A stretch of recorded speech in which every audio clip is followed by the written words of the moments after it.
যখন অভিমন্যু গর্ভে ছিলেন, অভিমন্যু যখন গর্ভে ছিলেন, তিনি যখন তার মা যখন এই কৃষ্ণের মহিমার কথা শুনছিলেন, চক্রব্যূহের কথা করছিলেন, শুনছিলেন, অনেক কথা শুনেছেন। তো শুনতে শুনতে সুভদ্রা তখন ঘুমিয়ে পড়েন। কিরকম? চক্রব্যূহে প্রবেশের কথা পর্যন্ত সুভদ্রা জেগেছিলেন, আর চক্রব্যূহের প্রবেশের পরে বেরিয়ে আসার কথা যখন হচ্ছিল তখন সুভদ্রা ঘুমিয়ে পড়েন। তো এই ঘুমিয়ে পড়ার কারণে তখন তার আর কৃষ্ণের কথা বা তার জীবন যে বিপন্ন হতে পারে সেই রক্ষা করা তার আর শ্রবণ করা হয়নি।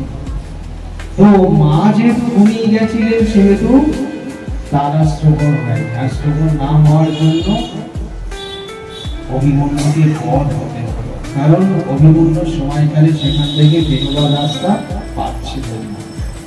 আরো যদি আমরা জানি এই শ্রবণের বিষয়টা কিরকম, শ্রবণের বিষয়টা একবার মায়ের পাশে বসে সুভদ্রা, ঠিক আছে, সুভদ্রা মানে কৃষ্ণের বোন সুভদ্রা, তিনি মায়ের পাশে বসে শুনছেন।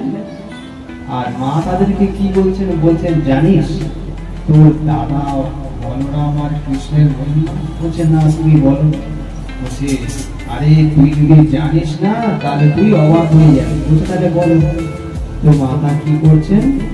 ওই কৃষ্ণের আর বলরামের মহিমা কথা বলছে, যে কৃষ্ণ বলরাম ছোট থেকে কি করে আসেন, তারা আদতে কি, তাদের পরিচয় কি, ইত্যাদি ইত্যাদি। তো কৃষ্ণের কথাটা এরকমই, কৃষ্ণের কথা এমন ভাবে বলছিলেন আর এমন ভাবে সুভদ্রা শুনছিলেন। এই সুভদ্রা শুনতে শুনতে কৃষ্ণ প্রেম তাকে ধরে নেয়।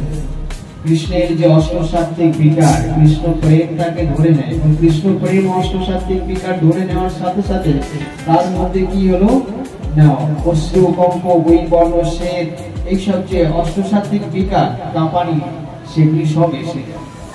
সে তখন কাঁপতে কাঁপতে কাঁপতে কাঁপতে কুঁকড়ে যায়, একদম কুঁকড়ে গিয়ে ছোট্ট হয়ে যায়, এবং বারবার কৃষ্ণের মহিমার কথা শুনছেন, বলছেন তাই তাই তাই, এই ভাবতে ভাবতে তার চোখগুলো বড় বড় হয়ে যায়, যে আমার দাদা কৃষ্ণ বলরাম তাদের মহিমা এইরকম, আমি অথচ কিছুই জানি না, আমি অথচ কিছুই জানি না, এটা ভাবতে ভাবতে আর চোখগুলো তার বড় বড় হয়ে যায়। কৃষ্ণ বলরাম সেই সময় উপস্থিত ছিলেন না, তখন তারা বাইরে থেকে আসছেন। বাইরে থেকে যখন আসছেন, এসে দেখছেন কি, দূর থেকে দেখতে পেলেন তো কৃষ্ণচন্দ্র বলরামকে বলছেন, দাও ভাইয়া, ওই দেখো মা সব ফাঁস করে দিল আমাদের কথা। বলছে, তার মানে? বলছে, দেখো বোনের কাছে সব কথা ফাঁস করে দিল, ওই দেখো বোনের অবস্থা কি দেখো। বলছে, যা, তাহলে কি হবে? এতদিন তো সুভদ্রা আমাদের সম্বন্ধে কিছুই জানতো না, তাহলে কি হবে এখন? বলছে, দেখো যাই, পাশে কি অবস্থা, দেখুন কি অবস্থা। তো সেখানে সুভদ্রা বসে আছে।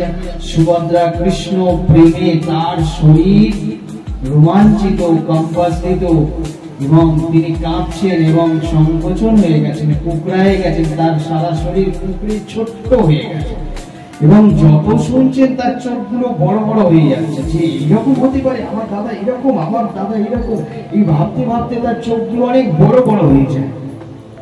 তো কৃষ্ণ আর বলরাম দুজনার সুভদ্রার পাশে দুজনে দুই দিকে গিয়ে তাকে স্পর্শ করে বলছে, সুভদ্রা, যেই না স্পর্শ করেছেন, যেই না স্পর্শ করেছেন, সাথে সাথে ইলেকট্রিক শক লাগলে কি হয়? ইলেকট্রিক শক লাগা ব্যক্তিকে স্পর্শ করতে নেই, করলে তাকে ওই একই পরিণতি দান হয়। তো সুভদ্রাকে যেই না স্পর্শ করেছেন, সাথে সাথে কৃষ্ণ বলরাম ওই একই হয়ে গেল, কুকড়ায় ছোট হয়ে বড় বড় হয়ে গেল, মানে তিনজনে একদম সেম। এমন সময় নারদ ঋষি এসে উপস্থিত হয়েছে। নারদ ঋষি এসে বলছেন, বাহ বাহ বাহ বাহ প্রভু, এ তো দারুণ লাগছে তোমাদের তিনজনকে। আরে মাঝখানে কোন, দুই দিকে দুইজন, আর দুজন তো বেশ, তিনজনে বেশ ভালোই লীলা করেছো। তিনজনের ছোট ছোট কুকড়ে একেবারে একটুখানি হাতগুলো দেখাই যাচ্ছে না, এতটাই কুকড়ে গেছে, চোখগুলো বড় বড় হয়ে গেছে। তখন বলছে প্রভু এটা কি লীলা হবে? বলছে কলিযুগে আমি জগন্নাথ বলরাম সুভদ্রার উপরে প্রকটিত হবো, এইভাবে সব ছোট ছোট হয়ে থাকবো আর আমাদের চোখগুলো সব বড় বড় হয়ে থাকবে। সেটাই সেই কলিযুগে ভগবান ওইভাবে দেখালেন যে কৃষ্ণ প্রেম কি জিনিস। কৃষ্ণ প্রেমে কৃষ্ণ নিজে বিকারিত হয়, কৃষ্ণ প্রেমে কৃষ্ণ নিজে বিকারিত হন। তাহলে ভক্তের কি অবস্থা হতে পারে? তো ভক্তকে সেভাবে শুনতে হবে যে কৃষ্ণ প্রেম, কৃষ্ণ কথা কিরকম জিনিস, কি জিনিস। কৃষ্ণ কথা যখন শুনতে হবে অন্য কিছু বাদ দিতে হবে, তাহলে কি হবে দেখবেন কৃষ্ণ কথার মহিমা কি নিজেরাই অনুভব করতে পারবে। কারণ সুখদেব গোস্বামী যখন কৃষ্ণ কথা শ্রবণ করতে বসেছিলেন, এই সুখদেব গোস্বামীর আসলে যখন পরীক্ষিত মহারাজ শ্রবণ করতে বসেছিলেন, আরো মনি ঋষিরা সবাই শ্রবণ করছিলেন, কিন্তু পরীক্ষিত মহারাজ যখন শ্রবণ করছিলেন 3 দিন 3 রাত্র পার হয়ে যায়। তো 3 দিন 3 রাত্র পার হয়ে যাওয়ার পরে তখন এর মাঝখানে কি হচ্ছে, সবাই একজন করে যাচ্ছে, আসছে, উঠছে, বসছে, এইভাবে সবকিছু চলছে। কিন্তু একজনকে দেখেন তিনি উঠছেন না, চলছেন না, ফিরছেন না, কিছু করছেন না। তিনি কে? তিনি হচ্ছেন পরীক্ষিত মহারাজ, যিনি সুখদেব গোস্বামীর একদম সামনে বসে আছেন। যিনি হচ্ছেন সুখদেব গোস্বামী সামনে বসে আছেন, তিনি কোনো কথা শুনছেন না, কোনো কিছু বলছেন না, তিনি একভাবে কৃষ্ণ কথা শ্রবণ করে যাচ্ছেন। সুখদেব গোস্বামী বলছেন, রাজন, আজ আমি দেখছি আপনি 3 দিন যাবত এখানে কৃষ্ণ কথা শুনতে শুনতে আপনি বিভোর হয়ে গেছেন। কৃপা করে আপনি উঠুন, উঠে স্নান সন্ধ্যা দিয়ে আপনি সেরে এসে একটু জলযোগ করে আসেন। আমি ততক্ষণের জন্য কিছুক্ষণ কৃষ্ণ কথা বিশ্রাম পাচ্ছি। কিন্তু পরীক্ষিত মহারাজ কি বললেন? পরীক্ষিত মহারাজ বলছেন, হে ঋষিগণ, আপনি কৃষ্ণ কথাকে বিরাম দেবেন না, কারণ আমি কৃষ্ণ কথা শুনতে শুনতে শুনতে আমার ক্ষুধা তৃষ্ণা সব নিবৃত্তি করে ফেলেছি। আমি কৃষ্ণ কথা আপনার মুখে শুনতে শুনতে আমার ক্ষুধা তৃষ্ণা শারীরিক উদ্বেগ সব নিবৃত্তি করে ফেলেছি। আমার শরীরের মধ্যে কোনো উদ্বেগ নেই, না আমার জলের পিপাসা, না আমার ক্ষুধার তাড়না, না আমার অন্য কোনো উদ্বেগ আছে। আপনি চালিয়ে যান। বলছেন, সে কি রাজা? বলছেন, হ্যাঁ, প্রেমাম তব তব কথামৃতম, প্রেমাম তব তব কথামৃতম, আমি আপনার মুখে কথারূপ অমৃত পান করতে করতে আমার সব কিছু নিবৃত্তি হয়ে গেছে। আপনি কি চান আমি উপচে আর উঠি? অতএব আপনি চালিয়ে যান, আমার ক্ষুধা তৃষ্ণা বলে কিছুই নেই। হরি মাতা, হরি পিতা, হরি জীবের অন্নদাতা, হরি যে তোর ক্ষুধার অন্ন পিপাসার জল। হরি হরি বলে রে মনুয়া, কৃষ্ণ কথা বল, কৃষ্ণ কথা বলে রে মনুয়া, হরি কথা বল। তো হরি জীবের অন্ন, হরি জীবের অন্ন। কিরম ভাবে? নামে রূপ ভরে যায়, অভাব মিটে যায়, স্বভাব ফিরায় মহা সুখে। নাম এমনই একটা বস্তু, নাম এমনই একটা দিব্য শক্তি, কারণ নাম নামে অভেদ বলেছে। রামচন্দ্র যখন নিজে প্রস্তরকে চরণ দিয়ে ফেলে ফেলে দিলেন, সে প্রস্তর ডুবে গেল। কিন্তু হনুমানেরা যখন, বাদলেরা যখন রাম রাম লিখে যখন পাথরগুলোকে ফেলে দিচ্ছিলেন, তখন কোনো পাথর ডুবে সব ভেসে ভেসে জুড়ে জুড়ে গেছে। কিন্তু রামচন্দ্র বললেন, তোমরা করছো, তোমাদের সাথে আমি একটু সহযোগিতা করি বলে তিনি কি করলেন, চরণ দিয়ে 2-4টে পাথর ফেলে জলে ফেলে সেগুলির সাথে সাথে ডুবে গেল। এখন রামচন্দ্র সবার সামনে লীলাটাকে প্রকটিত করবার জন্য বললেন, আরে আরে হনুমানের দল, তো দেখো তোমরা যে পাথর ফেললে ভেসে যাচ্ছে, অথচ আমি যে পাথরটা ফেললাম ভাসলো না। বানরেরা উত্তর দিলেন, প্রভু সবাই তোমার চরণে শরণ নেয়, সবাই তোমার চরণে শরণ নেয়, কিন্তু তুমি যাকে লাঠি মেরে ফেলে দাও সে তো শরণ পেলই না, তাহলে সে কি করে ভাসতে পারে? তাহলে তোমরা কি করে ভাসাচ্ছ? আমরা তো তোমার নাম দিয়ে তোমার নামের গুণে ভাসিয়ে দিচ্ছি, আমাদের পাথরগুলো তো তোমার নাম গুণে ভাসছে, কিন্তু তুমি যে পাথরটাকে ফেলেছো তার মধ্যে তো নাম নেই, উল্টে তুমি তাকে লাঠি মেরে সরিয়ে দিলে, তো তুমি যাকে লাঠি মেরে সরিয়ে দাও সে কি করে বাঁচতে পারে? তার বাঁচার কোনো অধিকার নেই, সে বাঁচতে পারে না। কিন্তু তুমি বলেছো নাম যত্রতত্র নাও, নাম লইতে কোনো বাধা নেই, কিন্তু আমি ওই নামের মধ্যে সর্বশক্তি নিহিত করেছি। সত্যার্পিত নিয়মিত শরণেন কালো এতদৃশি তব কৃপা ভগবান মমাপি দুর্দৈব মম দুর্দৈব মৃতিষ্য মহাজানি নানুরাগ। আমি ওই নামের উপরে, হে ভগবান তুমি ওই নামের মধ্যে সমস্ত শক্তিকে নিহিত করেছ। সত্যার্পিত নিয়মিত শরণেন কালো, এর স্মরণ করার কোন কাল তুমি নির্দিষ্ট করে দাও নাই। দুর্দৈব মৃদিষী মহাজানি নানুরাগ, কিন্তু আমার দুর্দৈব, আমার দুর্ভাগ্য যে সেই নামে আমার কোনো রুচি জন্মালো না, সেই নামে আমার রুচি জন্মালো না। আর না জন্মানোর কারণে কি হলো? রামচন্দ্র যেমন পাথরকে চরণ দিয়ে ঠেলে ফেলে দিলেন, আমাদের দশা তাই হয়ে গেল। রামের স্পর্শ পেল, তথাপি সে ভাসতে পারল। আমরা নাম নিলাম, কিন্তু নামের মহিমা আমাদের মধ্যে ক্রিয়া করল না। কেন করল না? ঠিক ওই রকম বিষয় ছিল। দুর্দৈব মৃদিষ্য মহাজানি নানুরাগ। দুর্দৈব, দুর্দৈব এমনই দুর্দৈব এসে আমার কপালে জুটলো যে সেই নামের প্রতি আমার অনুরাগ জন্মালো না। আমরা সবাই কি বলবো? মহারাজ আপনি তো কি বলবেন, আপনি তো আশ্রমবাসী, আপনার কথা আলাদা, আপনি তো সারাদিন ঠাকুর নিয়ে থাকেন, আপনার বিষয় আলাদা, আপনার তো ঠাকুর ছাড়া কোনো কাজ নেই, আপনার বিষয় আলাদা। আমরা সংসারে থাকি, আমাদের যে কত সমস্যা তা আপনি কি বুঝবেন? এটা আপনারা বলবেন? কথা সত্যি, আপনাদের অনেক সমস্যা, অনেক সমস্যা। এখন যদি আপনাদের বলি, প্রহ্লাদ মহারাজের মধ্যে কি আপনাদের জীবন সংকট এসে গেছিল? প্রহ্লাদ মহারাজের মতো কি জীবন সংকট এসে গেছিল আপনাদের?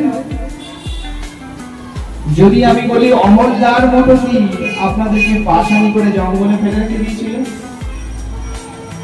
যদি আমি বলি দ্রৌপদীর মতো কি ভরা সবার মধ্যে বস্ত্র হরণ করে নিয়েছিল? যদি আমি বলি শূর্পণখার মতো কি নাক কান সব কেটে নিয়েছিল সমাজের মাঝখানে সত্যি সত্যি ছুরি দিয়ে? কোনটা হয়েছে? এর কোনটাই হয়নি, এর কোনটাই হয়নি। তাহলে এবার সীতার মতো কি অগ্নির মাঝখান থেকে বেরোতে হয়েছিল? তাও হয়নি। তাহলে কি জ্বালা ভোগ করছেন? তাহলে আর কি জ্বালা হচ্ছে? প্রহ্লাদ মহারাজের মতো কি আগুনের মধ্যে ফেলে দেওয়া, সাপের মুখে ফেলে দেওয়া, পাহাড় থেকে ফেলে দেওয়া, গলায় পাথর বেঁধে জলে ফেলে দেওয়া, পাগলা হাতির সামনে ফেলে দেওয়া, পায়েসের মধ্যে কালকুট বিষ মিশিয়ে দেওয়া, কোনটা হয়েছে?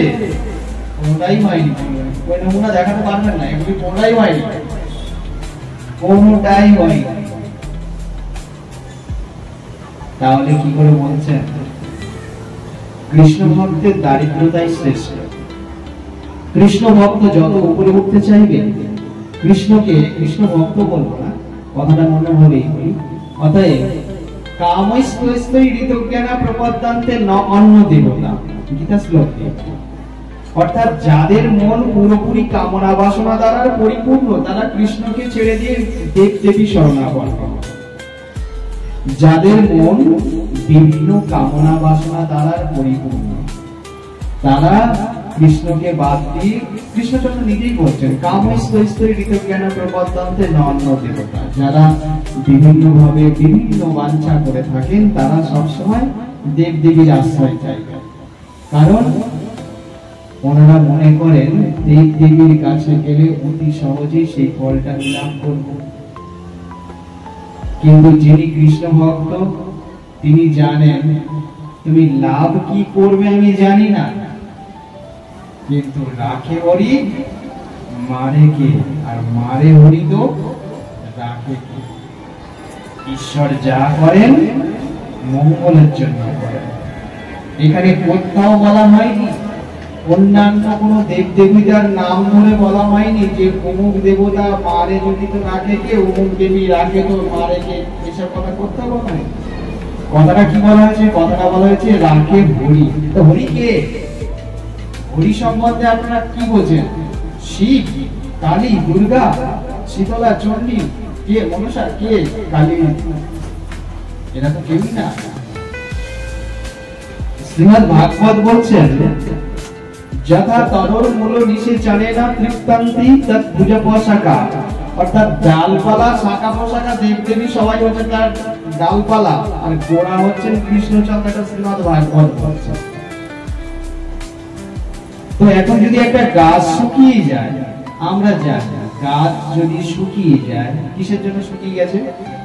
জলের জন্য শুকিয়ে গেছে। তো জলের জন্য যদি শুকিয়ে যায়, শুকিয়ে গেলে গাছের পরিণাম কি হতে পারে? গাছের অবস্থা কেমন হয়? ডালপালা শাখা পল্লব শুকিয়ে ঝুলে ঝুলে পড়ে।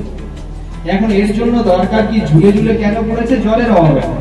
তাহলে ওই ডালপালা শাখা পল্লব গুলোতে জল ধরে ভরে দিন, গোড়াতে এক ফোঁটা যেন জল না পড়ে। তাহলে কি বেঁচে উঠবে ডালপালা? উঠবে না। কেন উঠবে না? জলের অভাবেই তো ডালপালাগুলো শুকিয়ে গেছে, জলের অভাবেই তো ডালপালাগুলো ঝুলে গেছে। ওর মধ্যেই জল দিয়ে ভিজিয়ে দিন, তাহলে হবে না। তাহলে এক কাজ করুন, ডালপালায় জল দেওয়ারই দরকার নেই, ওগুলো ঝরে পড়েও যাক, গোড়াতে জল দেবে, দেখুন অটোমেটিক্যালি নিজের জায়গায় নিজে দাঁড়িয়ে যাবে। তো আমাদের পরিণামটা হচ্ছে এইরকম। আমরা সারাদিন কি করছি? নানান রকম দেব দেবী শরণাপন্ন, নানান রকম দেব দেবীর জন্য প্রচার করছি, এই করছি, তাই করছি, অমুক করছি। এখন বলবেন দেখুন আমার কপাল খারাপ, আমার দুর্ভাগ্য, আমার অমুক কিছু, কিন্তু ভাগ্য খারাপ হোক আর ভালো হোক, এটা তো কাটাতে একমাত্র তিনিই পারেন, যিনি বিধান রচনা করেছেন। সৃষ্টি স্থিতি লয় প্রলয় যাহাতে হয়, তিনি একমাত্র পারবেন আমার পরিণামকে বদলাতে, অন্য কেউ বদলাতে পারবে। সৃষ্টি স্থিতি লয় প্রলয় যাতে হয়, যার দ্বারা সৃষ্টি হয়, যার দ্বারা লয় হয়, প্রলয় হয়। এখন দেখবেন বেদ পুরাণ ভাগবত উপনিষদ যত পৌরাণিক গল্প কাহিনী যা কিছু জান না কেন, সেখানে যত দেব দেবীর কাহিনী, যত ঝঞ্ঝাট অশান্তি দেখবেন, সমস্ত দেব দেবীর ভক্তকে ভগবান বধ করে দিয়েছেন। ভালো করে একটু স্মরণ করুন। দেব দেবতার ভক্তদের, দেব দেবীর ভক্তদের তারা উল্টাপাল্টা ব্যবহার করেছেন, তার জন্য কৃষ্ণচন্দ্র তাদেরকে বধ করে দিয়েছেন। সেই দেব দেবী যার ভক্ত তারা, সেই দেব দেবী তাদেরকে বাঁচাতেও আসেননি, রক্ষা করতেও আসেননি। ভুল বলছি কি ঠিক বলছি? যত অসুর দানব দৈত্য দেখুন, সব বিভিন্ন দেব দেবতার ভক্ত ছিলেন, সিদ্ধি লাভ করেছেন, বর প্রাপ্ত। তথাপি কি হয়েছে? বর প্রাপ্ত হয়ে গায়ে জোর বেড়ে গেলে অত্যাচার হয়ে করতে শুরু করে দেন। এ তো জগতের খেলা হচ্ছে এইরকম। ধনের জোর, জনের জোর, মানির জোর, কিছু একটা জোর যদি বেড়ে যায়, তখন জোর প্রতিফলিত হতে থাকে। তো ওরা তো শক্তি পেয়ে গেছে, ঈশ্বরের ভোলেনাথ হোক আর যেই হোক, তাদের আশীর্বাদ পেয়ে গেছে। সেই আশীর্বাদের জোরে তারা ভাবছে কি এই যা খুশি তাই আমরা করে যাব, আমাদের কেউ কিছু বলবে না। কিন্তু যখন দেখছেন অত্যাধিক বেড়ে যায়, কি হয়? পরিত্রাণায় সাধুনাং বিনাশায় চ দুষ্কৃতং ধর্ম সংস্থাপনায়ার্থম সম্ভবামি যুগে যুগে। যখন তুমি অত্যাচার বাড়াবেন, ভগবান তো তখন বাধ্য হয়ে তোমাকে কি করবেন? পরিত্রাণায় সাধুনাং বিনাশায় চ দুষ্কৃতং, দুষ্কৃতকারীকে বিনাশ করবেন। আর কোনো কিছু তাকাবেন না। যিনি ভক্ত বিদ্বেষী হবেন তিনি যার ভক্ত হবেন, যিনি ভক্ত বিদ্বেষী হবেন তাকে বিনাশ করবেন। ভক্ত কাকে বলছেন? যিনি কৃষ্ণ চরণে নিজেকে সমর্পিত করেছেন তাকে ভক্ত বলছেন, বাকি সবাইকে ভক্ত বলছেন না। ভক্ত তিনি যিনি কৃষ্ণ চরণে নিজেকে সমর্পিত করেছেন।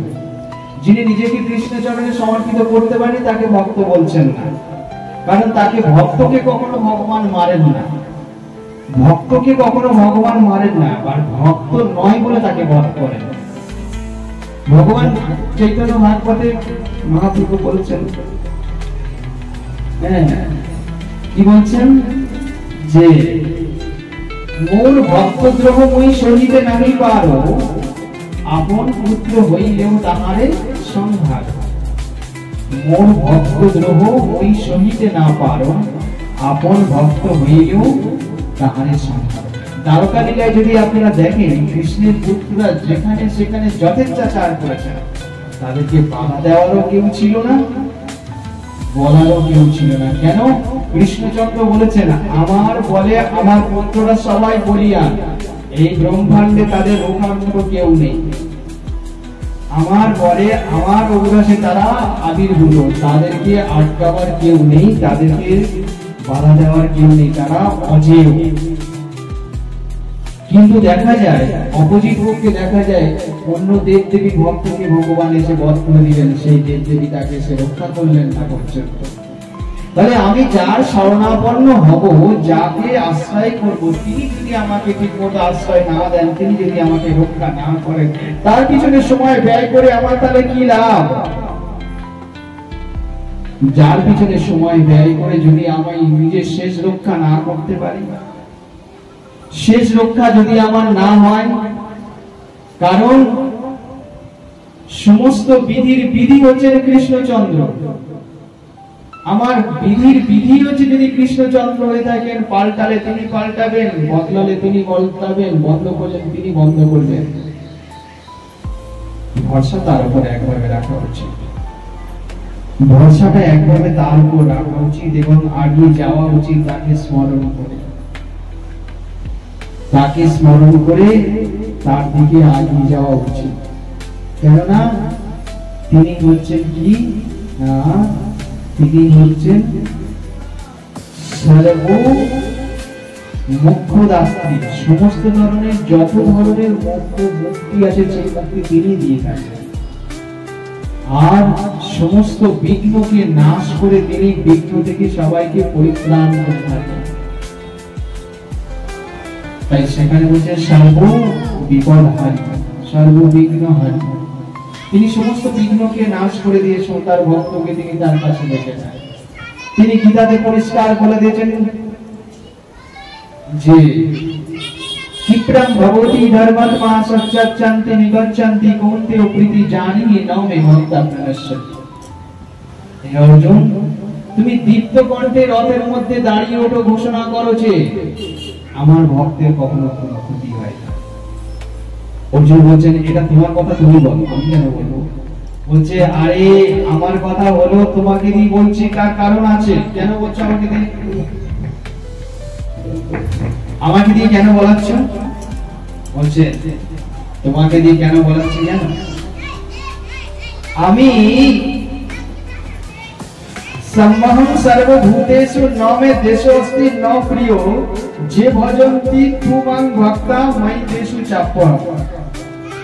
সম্মহং সর্বভূতেষু, আমি সমস্ত জীবের প্রতি সমভাব, সে শত্রু হোক আর মিত্র হোক, যেই হোক। সম্মহং সর্বভূতেষু ন মে দেশোস্তি ন প্রিয়, কেউ আমার প্রিয় নয়, ন দেশোস্তি, বিদ্বেষী নয়। তাহলে যে ভজন্তি তুমাং ভক্তা ময়িতেষু চাপ্পম, যে আমাকে ভজনা করে, যে আমাকে ভজনা করে আমি তার মধ্যে বিরাজ করি, সে আমার মধ্যে বিরাজ করে, এটাই বাস্তব। অতএব যে ভজন্তি তুমাং ভক্তা, ভগবানের ভক্ত কাকে বলবো? ভগবান বলছেন যে ভজন্তি, যে আমাকে ভজন করে। যে কালী ভজন করে তাকে তো ভগবানের ভক্ত বলা যাবে না, যে শিব ভক্ত ভজনা করে তাকে তো কৃষ্ণের ভক্ত বলা যাবে না, যে সবাইকে ভালোবাসে তাকেও তো কৃষ্ণের ভক্ত বলা যাবে না। তো কৃষ্ণচন্দ্র বলছেন, দেখো আমি ভক্তের প্রেমে এতটা মোহিত থাকি, ভক্তকে এতটাই ভালোবাসি, ভক্তের ভালোবাসা আমার কাছে এতটাই গ্রহণযোগ্য হয়, আমি সবসময় মোহিত থাকি। আমি ভক্তের ভালোবাসা পেলে এতটা মোহিত থাকি যে ভক্তের প্রতি আমি অন্য কোনো সবকিছু ভুলে যাই। কিরকম ভুলে যাও? কিরকম তুমি ভুলে যাও? বলছে দেখো, অর্জুনকে দিয়ে আমি যুদ্ধ করাচ্ছি, অর্জুনকে দিয়ে যুদ্ধ করাতে করাতে অর্জুনকে বললাম ভীষ্মের প্রতি বাণ মারো। অর্জুন বলছেন, আরে পিতামহ ওকে আমি বাণ মারবো? বলছে ওই দেখার দরকার নাই, ও না হলে তোমাকে মেরে দেবে। তুমি যদি বাণ না মারো না, ভীষ্মদেব তোমাকেই মেরে দেবে, তুমি কোনটা চাও? তবু অর্জুনের মধ্যে দয়া এসে গেছে। এদিকে ভীষ্মদেব কি করছেন? একের পর এক বাণ মারতে শুরু করে দিয়েছেন। এর বিষয়টা একটুখানি আগে থেকে বলি, তাহলে বুঝে যাবে। কথা হচ্ছে কি, রোজ যুদ্ধ চলছে, রোজ যুদ্ধ চলছে, চলতে চলতে চলতে একদিন ওই রাত্রেবেলায় সবাই শিবির আছে, সবার একদিকে কৌরব শিবির, একদিকে পাণ্ডবদের শিবির, শিবিরে যে জায়গায় সবাই বিশ্রাম করে। তো দুর্যোধন ভীষ্মদেবের শিবিরে গিয়ে বলছেন, পিতামহ বলছে কি হলো? এই যুদ্ধক্ষেত্রে তোমার মতো বীর দুজন নেই, এই যুদ্ধক্ষেত্রে তোমার মতো বীর দুজন নেই, তাহলে যুদ্ধ এতদিন ধরে ঝিমিয়ে ঝিমিয়ে চলছে কেন? তুমি শেষ করছো না কেন? তার মানে পাণ্ডবদের প্রতি তোমার সহানুভূতি বেশি, পাণ্ডবদের প্রতি তোমার দয়া বেশি, করুণা বেশি, তুমি তাদের প্রতি এতটাই দয়াশীল যে তুমি তাদের যুদ্ধ করছো না ঠিক মতো, মন দিয়ে যুদ্ধ করছো না। এই বলে তিরস্কার বাক্য বলতে শুরু করে দিলেন। যেই তিরস্কার বাক্য বলতে শুরু করে দিলেন, ভীষ্মদেব রেগে গেলেন। রেগে কি বলছেন, তুই কি বলছিস? কালকেরই আমি নিষ্পাণ্ডবা করে দেবো। এই দেখ, এই 5টা বাণ 5 জনের নামে তুলে রাখলাম, এই 5টা বাণ দিয়ে কালকে নিষ্পাণ্ডব, অর্থাৎ পাণ্ডব শেষ। এইভাবে দুর্যোধন একটু ভীষ্মদেবকে তাতিয়ে দিলেন। এক কথা, তাতিয়ে না দিলে যুদ্ধ হচ্ছে না। যুদ্ধের মধ্যে কি হয়, একে অপরের মধ্যে গালাগালি চলে। মারামারি করতে গেলে কি বলে, এই শালা তোকে দেখে না, ওই শালা তোকে দেখে না, সব বলে না। তাহলে কি একে অপরের মধ্যে এটা মাইকে বলে, তুই বেশি দেখে। এর কারণ কি? এটা একে অপরের মধ্যে ক্রোধ প্রকাশ করা হয়। যুদ্ধক্ষেত্রের মধ্যে তাই হয়। হয়তো এরকম ভাষা বলে না, অন্য ভাষা সাধু ভাষা দিতে হয়, তো সাধু ভাষায় সেখানে এইভাবে বলতে হয়। তখন বলেন, ঠিক আছে এই 5টা বাণ দিয়ে কালকে নিষ্পাণ্ডবা করে দেবো। তাহলে তুই শান্তি তো? বলে করে দেখাও। দেখে না, তাহলে এই 5টা বাণ তুলে রাখবে। এখন ভীষ্মদেবের প্রতিজ্ঞা এটা যে ভীষণ, এটা সবাই জানত। ভীষ্মদেব যা বলেন তা করেও থাকেন, কারণ তিনি আজীবন নৈষ্ঠিক ব্রহ্মচারী এবং তার অনেক ক্ষমতা। কৃষ্ণচন্দ্র অন্তর্যামী পরমাত্মা, তিনি জানতে পেরে গেলেন তিনি তো পাণ্ডবদের শিবিরের মধ্যে বিরাজ করছেন। তিনি ভাবলেন সর্বনাশ, ভীষ্মদেবকে তো এই দুর্যোধন খেপিয়ে দিলেন। আর যদি এখন 5টা বাণ তুলে বলছে কি 5টা বাণে কালকে 5 জন পাণ্ডব শেষ, তাহলে এখন একে আটকাতে হবে। কিভাবে আটকাতে হবে? বলছেন অর্জুনকে ভগবান বললেন, অর্জুন শোনো, এই ঘটনা, তুমি না ভীষ্মদেবের শিবিরে যাও। ভীষ্মদেব এখন দিনের শেষে রাত্রি হয়েছে, সারাদিন যুদ্ধ ক্লান্তিতে তিনি পরিশ্রান্ত, তিনি ঘুমাতে চলেছেন, তার চোখে ঘুমে ভরা। এই সময় কি বলো, পিতামহ দুর্যোধনের গলা করে বলবে, দুর্যোধনের গলা করে দুর্যোধনের ভাবে তুমি বলবে, পিতামহ এই যে কালকে তুমি নিষ্পাণ্ডবা করে 5টা বান তুলে রাখলে না, তুমি কোথায় রাখবে না রাখবে তোমার তো মাথায় থাকবে না, দাও আমাকে দাও, আমি গুছিয়ে রেখে দিচ্ছি। উনি তোমাকে স্নেহ ভরে দেখিয়ে দেবে কোথায় উনি 5টা বান রেখেছেন। চুপচাপ 5টা বান নিয়ে বেরিয়ে চলে এসো।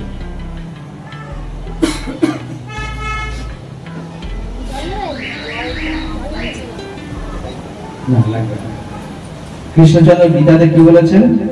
ছলয়া ছল তামস্মি, মানে ছলকারীদের আমি শ্রেষ্ঠ, কেউ আমার সাথে ছল করে পারবে না। ছলয়া ছল তামস্মি, বঞ্চনাকারীদের মধ্যে আমি সব থেকে শ্রেষ্ঠ। কাকে কিভাবে বঞ্চনা করতে হয় সে আমি করে দেবো ঠিক সময় মতো। তাহলে আমরা শুধু শুধু কৃষ্ণের কাছে গিয়ে বঞ্চনা খেতে যাবো কেন? আমরা তার কাছে ভালোবাসা চাই, তার আশীর্বাদ চাই, তার চরণে ঠাঁই চাই, তার কাছে বঞ্চনার শিকার কেন হতে যাবে? তাই তিনি কি করলেন? অর্জুনকে দিয়ে পাঠিয়ে দিলেন, আর অর্জুন সেই 5টা বান ঠিক একই ভাবে অভিনয় করে চেয়ে নিয়ে চলে আসবেন। ঘুম জড়িত চোখে অর্জুনকে বলে দিল ওখানে আছে, নিয়ে চলে যা। নিয়ে চলে গেল। পরের দিন সকালে ভীষ্মদেব দুর্যোধনকে ডেকে বলছে, এই দুর্যোধন, কালকে যে 5টা বান নিয়ে গেলি সেই বান 5টা দে। আমি তো দুর্যোধন জাননি। দুর্যোধন অসুবিধায় পড়ে গেছেন, ভাবছেন সে কি আমি বান কখন নিলাম? বলে কেন, তুই কালকে রাত্রে এসে বলি না যে তোমার মনে থাকবে না, তুমি কোথায় রাখবে না রাখবে, আমাকে দাও, আমি বুঝে। বলছে না আমি তো নিইনি, আমি তো আসিনি। তো ভীষ্মদেব তখন সাথে সাথে, তিনিও তার ক্ষমতা কম নয়, তিনিও যা ধ্যান করে বুঝে নিলেন এই সব বাসুদেবের চাল।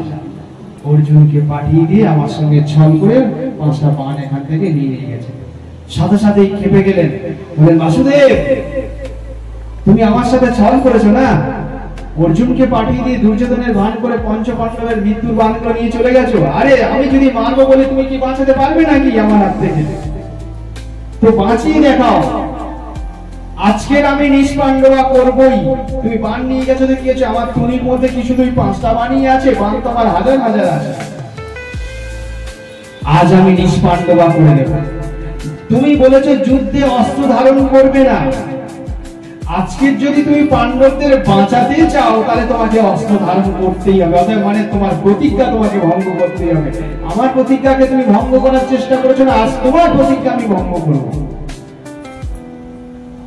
অন্তর্যামী ভগবান জানতে পেরে গেলেন, বলছে ও ঠিক আছে, তুমি তো ভক্ত আছো, তোমাকে তো জয় করাতেই হবে আমার। ভীষ্মদেব যুদ্ধক্ষেত্রে যে এসছেন, ভীষণ ভাবে যুদ্ধ শুরু করে দিয়েছেন। তার যুদ্ধ এমন ভাবে শুরু করেছেন যে সেই যুদ্ধের পরিণাম স্বরূপ পঞ্চপাণ্ডব টিকতে পারছে না। এমন সময় লাস্ট অর্জুনের কাছে এসে সবাই হেরে গেছে, ভীম, নকুল, সহদেব, যুধিষ্ঠির সবাই হেরে গেছে। এবার লাস্ট অর্জুনের কাছে এসছে। অর্জুনের সঙ্গে ভীষণ যুদ্ধ হচ্ছে। যুদ্ধ চলতে চলতে চলতে চলতে এমন পরিস্থিতি এসছে অর্জুন আর সেখানে দাঁড়াতে পারছেন না ভীষ্মদেবের সামনে। ভীষ্মদেবের বাণে অর্জুন ক্ষত বিক্ষত। এমনকি ভীষ্মদেব কি করলেন, দুটো বাণ দিয়ে কৃষ্ণের 2 হাতে বাণ মেরে দিলেন। দুটো হাত রথের সঙ্গে আটকে গেছে। লাস্টে একটা বাণ মেরে দিলেন, সেই বাণ দিয়ে কি হলো, রথটাকে ভেঙে চূর্ণ বিচূর্ণ করে দিলেন। কৃষ্ণ একদিকে ছিটিয়ে গিয়ে বললেন, অর্জুন আরেক দিকে ছিটিয়ে গিয়ে বললেন। এইবার কৃষ্ণচন্দ্র লেগে গেলেন। হাতে থেকে বাণ দুটো তুলে দিয়ে তিনি কি করলেন, অর্জুনের দিকে তাকালেন। দেখছেন অর্জুনের সারা শরীর ক্ষত বিক্ষত, রক্ত ঝরছে। এবং অর্জুন বলছেন, বাসুদেব আমার প্রায় শেষের দিকে। তিনি রথ থেকে তো পড়েই গেছেন, ধনু কাণ্ডি সব রেখে দিয়ে বসে পড়লেন, কারণ তিনি ক্ষত বিক্ষত। কৃষ্ণচন্দ্র ভাবলেন, অর্জুন আমার ভক্ত, তার যদি এই পরিস্থিতি হয় আর তাকে যদি আমি রক্ষা না করি, জগতের মানুষ কি বলবে? নামে ভক্ত প্রণশ্যতি, কথাটা মুছে দাও, ভক্ত প্রণশ্যতি, নামে ভক্ত প্রণশ্যতি না, এটাকে মুছে দিয়ে ভক্ত প্রণশ্যতি করতে হবে। ভক্ত ধ্বংস হয়। হ্যাঁ হবে। কৃষ্ণচন্দ্র ভাবলেন তাহলে তো আমাকে প্রমাণ করতেই হবে। তাই তিনি কি করলেন, রথ ভেঙে পড়ে গেছে, রথের একটা চাকা নিয়ে আর ভীষ্মদেবের দিকে দৌড়ে গেলেন। পিতামহ, আজ আপনাকে আমার হাত থেকে কে বাঁচাই দেখবে, আপনি পারলে আমার অস্ত্রের সামনে দিয়ে বেঁচে দেখান। ভীষ্মদেবের দিকে রথের একটা চাকা তুলে নিয়ে ভগবান দৌড়ে গেলেন আর বললেন, আপনার ক্ষমতা থাকলে আমার অস্ত্রের সামনে দিয়ে আপনি বেঁচে দেখান। অস্ত্রটা কি নিয়েছেন? তো একটা রথের চাকা নিয়েছেন, তো একটা রথের চাকা। কিন্তু সেই রথের চাকাটা যখন ভীষ্মদেব দেখছেন, তিনি কি দেখছেন? তিনি দেখছেন সুদর্শন চক্র ঘুরছে হাতে। ভগবানের হাতে সুদর্শন চক্র ঘুরছে। পৃথিবীর মধ্যে, এই বিশ্ব ব্রহ্মাণ্ডের মধ্যে সব থেকে শক্তিশালী একটা অস্ত্র, সব থেকে শক্তিশালী একটা অস্ত্র, সেটা হচ্ছে সুদর্শন চক্র। যে অস্ত্রের কাছে কোনো অস্ত্র টেকে না, যে অস্ত্রের কাছে কোনো অস্ত্র টেকে না, সেই অস্ত্র হচ্ছে সুদর্শন চক্র। ভগবান নিয়েছেন রথের চাকা, আর সেখানে ভীষ্মদেব দেখছেন সুদর্শন চক্র। এখন সুদর্শন চক্র যখন ভগবান নিয়েছেন, তখন ভীষ্মদেব আর কি করে বাণ ছোড়েন? কারণ ভীষ্মদেব বলেছিলেন, তুমি যদি আজকে যুদ্ধে অস্ত্র ধারণ না করো, তাহলে তুমি পাণ্ডবদের রক্ষা করতে পারবে না। তুমি তো সুদর্শন চক্র ধারণ করেই নিয়েছো, অর্থাৎ তোমার প্রতিজ্ঞা ভঙ্গ, আমি জিতে গেছি। আমি বলেছিলাম তোমার অস্ত্র ধারণ করাবো, তুমি অস্ত্র ধারণ করে নিয়েছো, আমি জিতে গেছি। তাহলে এখন তোমার যা ইচ্ছা শাস্তি হয় আমাকে প্রদান করো। তীর ধনুক রেখে দিয়ে ভগবানের চরণে হাত জোড়ে প্রার্থনা করে বলছেন, কৃষ্ণায় বাসুদেবায় হরে পরমাত্মনে প্রণতো ক্লেশনাশায় গোবিন্দায়। হে ভগবান,